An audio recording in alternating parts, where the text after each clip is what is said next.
இறந்து போயிட்டாருனால என்னங்க அர்த்தம்? காது கேட்கல, கண்ணு பார்க்கல, மூக்கு சுவாசிக்கல, இதய ரத்தத்தை பம்ப் பண்ணல, நுரையீரல் அது வேலையை செய்யல, கையால பிடிக்க முடியல, காலால நடக்க முடியல, மூளையால சிந்திக்க முடியல, எல்லா உறுப்புகளும் செயலற்று போன நிகழ்வை தானே மரணித்து விட்டார் என்று முடிவெடுக்கிறோம். காது கேட்காதுன்னு கன்ஃபார்ம் பண்ணிட்டு போய் நின்று அவுளியாக்கள் என்ன அவரை விடுங்க. ஊருக்குள்ள ஒருத்தர் காது கேட்காதவர் இருக்கிறார். அவராவது உள்ள வச்சாச்சு, மண்ணள்ளி மூடியாச்சு, உள்ள போட்டு சிமெண்ட் கல் எல்லாத்தையும் போட்டு இருக்கியாச்சு. இருக்காரா இல்லையா தெரியாது, உசுறு இருக்கா இல்லையா டவுட்டே கிடையாது நம்ம பார்வையில், அவங்க பார்வையில். அதை விட்டுருவோம். ஊருக்குள்ள ஒருத்தர் காது கேட்காத ஒரு மனுஷன் முன்னாடி போய்கிட்டு இருக்கான். செவுடங்காதுல சங்கு ஊதுறதுன்னு சொல்லுவாங்களே, அது மாதிரி சங்க வச்சு ஊதுனாலும் கேட்காதுன்னு டோட்டல் ஸ்பீக்கர் அவுட். பின்னாடி சத்தம் போட்டு கூப்பிடுவீங்களா?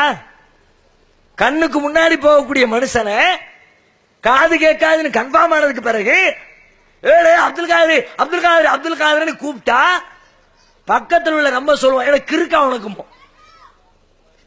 யாரை பார்த்து? கூப்பிடுறவனை பார்த்து. காது கேட்க பதில் சொல்லாம போறான அவனை பார்த்து ஒண்ணும் சொல்ல மாட்டோம். கூப்பிட்டுக்கிட்டே போறான் அவனை பார்த்து உனக்கு லூசாடா, அவனுக்கு தான் காது கேட்கான்னு தெரியுமில்ல, நேரில் போய் தொட்டு கூப்பிடண்டா. இங்க நின்றுக்கிட்டு அப்துல் காரனா அவனுக்கு எப்படி காது கேட்கும்?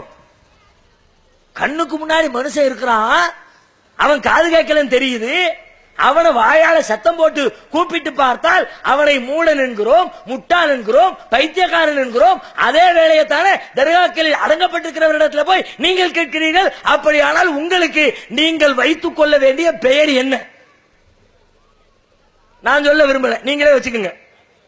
தமிழ்ல பல பேர் இருக்குது, அப்படித்தானே வச்சாகணும். இது கோபத்தில் சொன்ன செய்தி இல்ல, உங்களை வெறுப்பேற்றுறதுக்காக பேசுற வார்த்தை இல்ல. நீங்கள் தர்காவுக்கு சென்றால், அவுளியாக்களிடத்தில் கையேந்தினால் நம்முடைய வாழ்க்கை வளம் பெறும், நம்மை முன்னேற்றி விடுவார், மறுமையை வெற்றி கிடைக்கும். பயபக்தியோடு பக்தி சிரத்தையோடு செய்றீங்களே, இந்த காரியம் உங்களை நரக படுகொலையில் கொண்டு தள்ளுகிற காரியம்.